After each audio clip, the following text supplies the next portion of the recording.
வயது 69. ஆனா 300க்கும் மேற்பட்ட 5 ஸ்டார் ஹோட்டல்களில் மோசடி. 36 ஆண்டுகளாக பில்லே கட்டியதில்லை.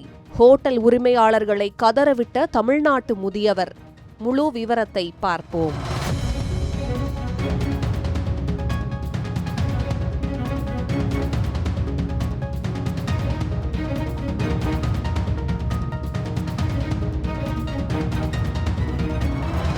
தமிழ்நாட்டை சேர்ந்த 69 வயதான பிங்சன் ஜான் என்பவர் கடந்த 36 ஆண்டுகளாக நாடு முழுவதும் 300க்கும் மேற்பட்ட 5 நட்சத்திர ஹோட்டல்களில் தங்கி கட்டணம் செலுத்தாமல் மோசடி செய்ததாக போலீசார் கைது செய்துள்ளனர். 1990 முதல் இதே பாணியில் மோசடி செய்து வந்ததாகவும் பிரபல குற்றவாளி சார்லஸ் சோப்ராஜாவால் ஈர்க்கப்பட்டு இந்த முறையை கற்றுக்கொண்டதாகவும் அவர் கூறியதாக போலீசார் தெரிவித்துள்ளனர். வெளிநாட்டு சுற்றுலா வழிகாட்டி, ஆங்கில ஆசிரியர், யோகா பயிற்சியாளர் உள்ளிட்ட போலி அடையாளங்களை பயன்படுத்தி ஹோட்டல் ஊழியர்களின் நம்பிக்கையை பெற்று பல நாட்கள் தங்கி பின்னர் கட்டணம் செலுத்தாமல் தப்பி செல்வது அவரது வழக்கமாக இருந்தது குறிப்பிடத்தக்கது.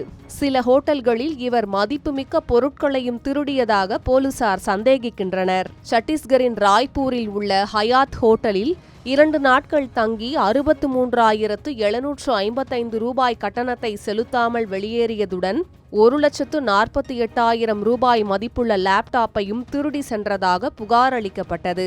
அந்த லேப்டாப்பை போலீசார் தொழில்நுட்ப உதவியுடன் கண்காணித்த போது ஒடிசா மாநிலம் புவனேஸ்வரில் பதுங்கியிருந்த பிங்சன் ஜான் போலீசில் சிக்கியுள்ளார்.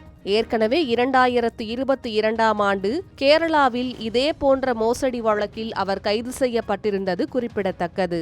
பல நாள் திருடன் ஒரு நாள் அகப்படுவான் என்ற கூற்றிற்கு இணங்க இந்த நபர் சாதாரண லேப்டாப்பை திருடி தனது 36 ஆண்டு கால மோசடியை தானே முடிவுக்கு கொண்டு வந்துள்ளார் என்பது குறிப்பிடத்தக்கது.